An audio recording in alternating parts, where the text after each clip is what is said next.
bisa mengurangi resiko sakit hati gak sih, Dok? Ini ya. Jadi kalau orang donor itu biasanya seneng, Oh orang iya, iya, bahagia. benar benar Saya benar sering benar. sekali waktu seleksi yang biasanya ditolak beberapa kali bisa sampai 3 ada yang 10 kali. Wih, 10 kali Setelah ditolak? ada Oke. karena HB-nya kurang gitu loh. Jadi lihat ekspresinya itu seneng banget. Makanya kalau saya pemeriksaan HB itu biasanya saya akhirkan gitu. Oh, Soalnya gongnya di oh situ, biar gongnya. biar Oh, nunggu teratapannya itu oh, ya, oh. biar nunggu deg-degannya. Waduh, biasanya kayak gitu loh. Lihat ekspresinya itu, wah lo seneng banget itu. Kadang sampai teriak-teriak Benar gitu. benar benar. Saya dan narasumber saya akan bahas pentingnya donor darah sejak muda. Ya, sejak saya gini, Dok. Oke, ada Dokter Pri di sini. Hai, Dok. Halo sobat PMI. Wih, dapat sarangnya pagi-pagi. Semangat nggak tuh? Semangat dong, semangat. Semangat Oke. pagi. Oke, Dok. Nah, ini kan temanya donor darah sejak muda nih. Apalagi banyak yang kita ketahui bahwa pemuda di Indonesia itu adalah harapan bangsa. Wih, dalam banget gak sih?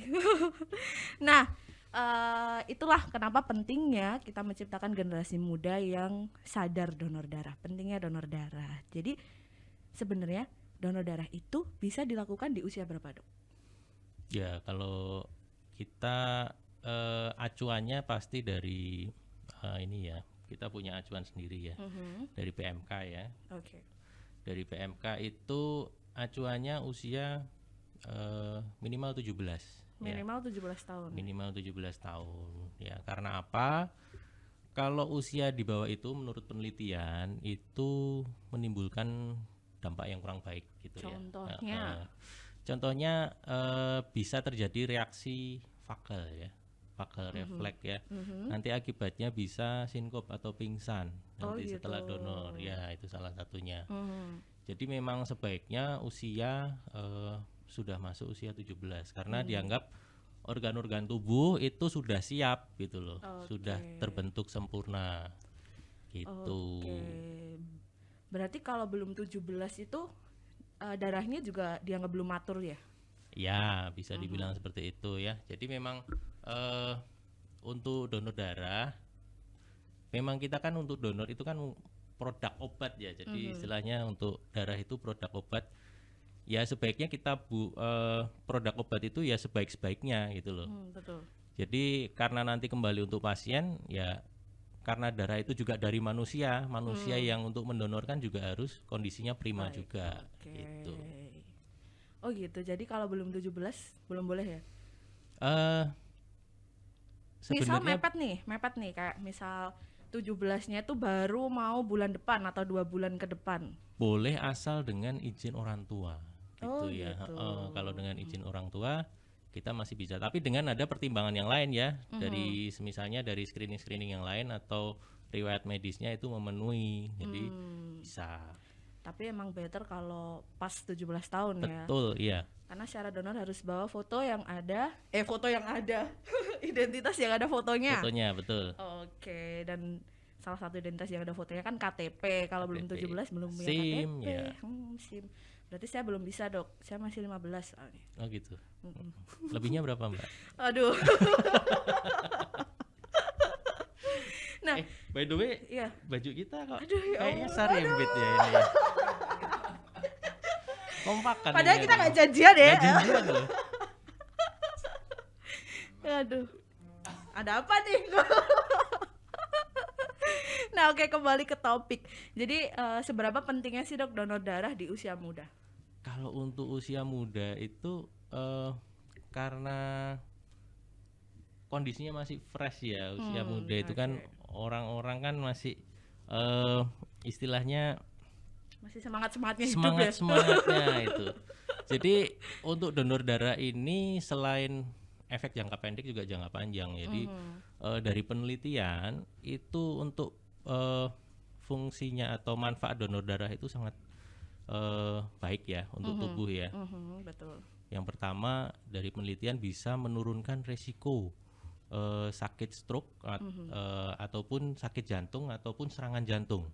Itu bisa menurun drastis. Drastis ya. Dengan rutin untuk donor darah. Donor darah. Gitu. Oke. Terus selain itu bisa mengurangi resiko sakit hati gak sih, Dok?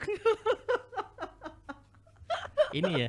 Jadi kalau orang donor itu biasanya seneng, Oh orang iya, bahagia. iya, benar, Saya benar, sering benar. sekali waktu seleksi yang biasanya ditolak beberapa kali, bisa sampai 3, ada yang 10 kali. Wih, 10 kali Setelah ditolak? ada karena HB-nya kurang gitu loh. Jadi lihat ekspresinya itu seneng banget. Makanya kalau saya pemeriksaan HB itu biasanya saya akhirkan gitu. Soalnya gongnya di situ, Oh, biar gongnya. nunggu teratapannya itu ya, Oh, oh. biar nunggu deg-degan. Waduh, biasanya kayak gitu loh. Lihat ekspresinya itu, wah lo seneng banget gitu. Kadang sampai teriak-teriak gitu. Bener. Tapi Seru emang, banget memang itu. resiko ya, bukan resiko ya, memang kemungkinan terbesar yang ditolak itu di bagian HB. Betul, Oh, ternyata HB. dokternya juga nunggu ekspresi itu. Iya, itu yang ditunggu itu. Oh, ternyata seperti Seru itu itu. ekspresinya. Nah, ini kalau sudah 17 tahun ya, Dok ya. Kapan sih waktu yang tepat untuk mendonorkan darahnya? Kalau waktu paling baik sebenarnya pagi ya. Pagi, Oke, soalnya pagi. kondisinya badan itu kan fit kan. Kalau sudah agak malam gitu atau sore, itu kan kita setelah aktivitas seharian bisa menurunkan ini ya, kemungkinan untuk lolos. Jadi bisa tensinya naik atau tensinya Betul, turun betul, karena betul, kecapean atau nadinya kenceng karena Iya. kecapean, itu sering terjadi gitu. Kalau pagi-pagi biasanya jarang sih sampai Jarang sampai ditolak. ditolak ya, oke. Yang ditolak tuh biasanya malah dia kurang tidur habis begadang gitu. Nah, itu nih, apalagi ini musim bola ya. Bahaya itu. Nah, kadang sampai begadang malam-malam lihat bola gitu. Kalau yang cewek kadang overthinking. Waduh. Ini setengah curhat ya. Iya dong, Oh. tetep dong, harus di spill dong.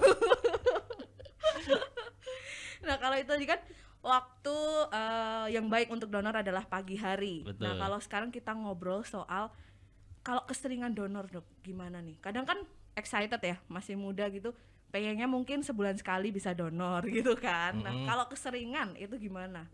Kalau keseringan ya namanya yang berlebihan juga nggak boleh kan, nggak baik kan Ya, ya saya berlebihan. kelebihan berat badan, Dok. Ya nggak baik juga. Oh, nggak baik juga. Jadi memang untuk aturan donor darah itu jaraknya itu 60 hari ya. Genap 60 hari ya? 60 hari ya, kecuali untuk aferesis. Untuk aferesis trombosit ya, tromboaferesis itu bisa jarak 2 minggu.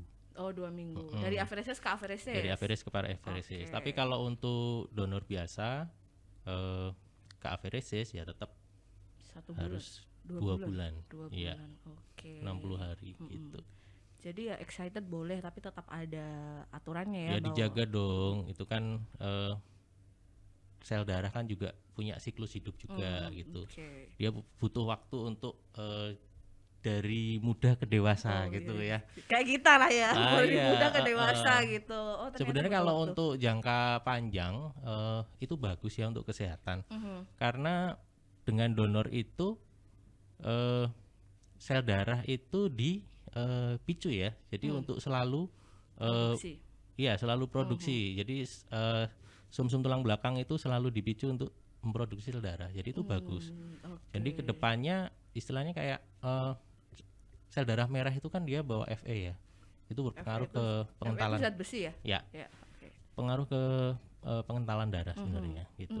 Jadi dengan terus berproduksi ada sel-sel baru itu jadi lebih lancar peredaran darahnya ya. Jadi efek terjadinya sakit jantung atau stroke itu bisa dikurangi gitu. Dari penelitian seperti betul, itu. Betul.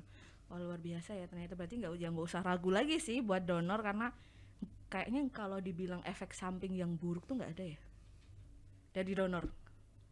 Efek samping yang buruk Nggak ada kan? efeknya jadi pengen donor terus biasanya. Oh, gitu. Oh, ketagihan. Tagihan karena rata-rata ya pendonor-pendonor itu mereka yang sudah donor kalau nggak donor tuh rasanya pengen donor gitu, karena setelah donor badannya enak gitu loh. Iya Jadi sih, bener sih, lebih iya. seger gitu. Jadi lebih fresh ya kan. Betul. Lebih enteng kayak Lebih iklan. enteng. Aduh. Oke, nah tadi kan kita sudah ngobrol banyak tentang kenapa pentingnya donor di usia muda, dan misalkan nih sahabat PMI ada yang kepo, syarat donor itu apa aja? Kalau syarat donor yang utama itu usia ya. Usia 17 sampai paling enggak 60 tahun ya. 60. Itu untuk yang pertama kali donor Yang ya. pertama 60. kali. Kalau yang sudah rutin ya sebaiknya jangan lebih dari 65 gitu. Karena pengaruh ya fisik kan, kondisi organ manusia itu kan juga pasti ada dari awal Ada naik terus masanya ada ya? masanya, ada Betul, turun juga betul. gitu. Jadi nanti dikhawatirkan kalau lebih dari 65 pengaruh juga nanti ke fungsi kerja organ yang lain gitu. Oke. Jadi demi keselamatan. Nah, gitu ya. Iya, karena kan seperti pertolongan pertama ya, kalau mau nolong orang kitanya dulu juga harus selamat. Betul. Jadi itu kalau mau donor. Tuh, yang kitanya pertama harus usia ya. Terus yang kedua dari berat badan. Nah, ini Saya salah satu. cukupkan podcast sampai sekian ya, Dok ya. Enggak, kita ngomongin yang ringan dulu Oh aja. ya, ya. yang ringan dulu Yang ringan. aja. Oke. Jadi berat badan itu batasnya 45 kilo. Minimal 45 Minimal kilo. 45 kilo. Di Oke. bawah itu jangan ya. Oh, di bawah itu jangan. Oh, berarti saya jangan dong. Kenapa? Saya soalnya 35, Dok. Oh gitu ya. 35 plus gitu maksudnya. 35 itu Oke. untuk yang donor 350 cc ya. Konvensional ya, Konvensional yang itu ya. biasa. Kalau untuk yang kantong isi 450 minimal 55 kg ya. Atau yang aferesis ya, donor aferesis itu minimal 55 kg. Oke, oke. Terus next apa lagi? Selain usia, berat badan, kemudian tensi ya. Tensinya juga harus tidak boleh kurang dari 90/60 ya. 90/60. Oke. Atau tidak boleh lebih dari 160/100. 160/100. Ya. Kurang enggak baik, lebih enggak baik. Yang gitu pas-pas ya. aja ya. Yang pas-pas aja. Terus Yang terutama kondisi sehat, oh iya, enggak betul, demam, batuk pilek ya. Karena kalau orang lagi sakit itu rawan kontaminasi ya. Dari rawan darahnya ada kontaminasi. bisa virus, bisa bakteri gitu ya. Makanya pada donor itu pendonor, setelah donor pasti kita akan uji screening ya, MLTD gitu ya. Itu juga untuk meminimalisir resiko kualitas darahnya ya yang mau Betul, didonorkan. iya, Oke. Setelah itu ada lagi nggak, Dok? Setelah itu tadi Usia, apa? berat berat badan, tensi. terus sehat ya. Kondisi oke, sehat ya.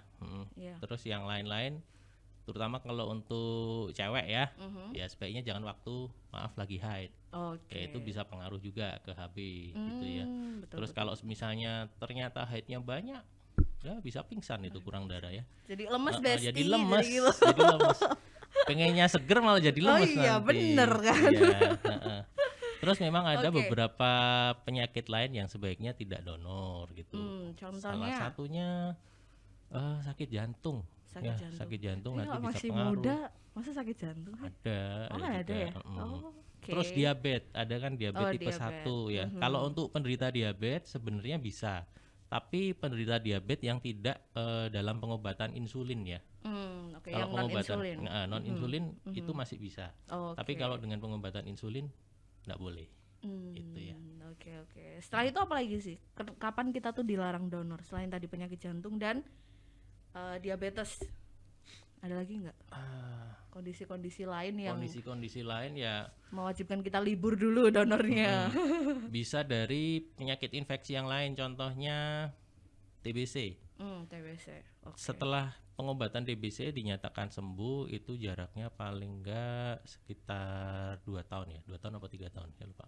Setelah sembuh dari Setelah pengobatan. sembuh ya, setelah Oke. pengobatan TBC dan malaria. Malaria 3 tahun. Malaria 3 tahun. Malaria 3 tahun. Ya, Oke, kalau TBC 1 sampai 2 tahun. 2 tahun, sekitar 2 Oke. tahun. Ya. Tapi saya tuh tadi Dokter Pri sempat menjelaskan tentang berat badan tuh minimal 45. 45. Kenapa harus 45?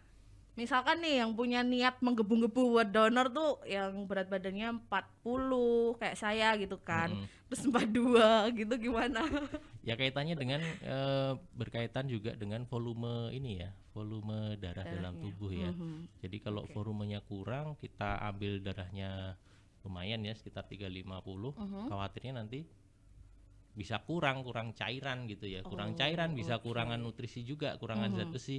Itu pengaruh bisa ke lemes, pingsan seperti itu. Jadi salah satu yang dipertimbangkan di situ. Kan nanti disemangatin sama stafnya. Kenapa? Disemangatin sama stafnya biar nggak lemes. Ya kalau lemesnya di sini masih bisa disemangati Oh, gitu. bisa. Kita kan nggak tahu nanti setelah donor. Misalnya habis jalan tahu-tahu geblak gitu kan. Nek ono sing nampani ora apa-apa, ya nek ora ono sing nampani iku. Itu pentingnya donor ngajak temen tuh itu. Oh, gitu ya. Iya, makanya jangan donor sendirian. Nah, kalau merasa donor, dokter Pri udah donor belum? Sudah dong. Oh, masa? Sudah dong. Udah berapa kali? Nggak perlu disebutkan. Kayaknya sekali kan? Enggak. Sudah lebih dari sekali. Sudah lebih, 2 kali berarti. Lebih lah. Lebih. 3 kali. Lebih lah. Ini sampai berapa kali? Oke, gitu berarti syaratnya kalau mau donor buat teman-teman yang masih muda tuh harus sehat. Pastikan tubuhnya Sehat, harus sehat. tubuhnya Ya? sehat. Istirahatnya cukup, makannya cukup ya, gizinya seimbang ya. Kalau tidur ya jangan kemalaman gitu. Oke. Terus hindari aktivitas berat Contohnya? sebelum donor.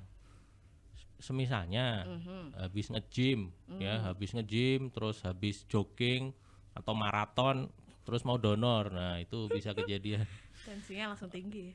Bisa tinggi, bisa ini juga, bisa nadinya kenceng, nanti resiko ke pompa jantung gitu ya. Jadi lebih berat jantungnya nanti pompa darah. Kasihan ya, udah beban pikirnya berat, nanti jantungnya berat. Iya. Berat banget jadi anak muda ya. Demi donor. Demi donor deh. Oke. Nah, kalau mau donor, step-stepnya gimana, Dok? Kalau mau donor ya gampang aja, ke PMI aja udah. Ya iya dong. Masa ke nyamuk ini, donor lewat nyamuk gitu. Ya, jadi kalau untuk donor itu persiapannya yaitu tadi ya, harus istirahat cukup, makan cukup ya, kalau bisa datang pagi ya. Kalau misalnya bisanya datangnya sore atau malam ya dipersiapkan benar kondisi fisiknya, terus dalam kondisi sehat.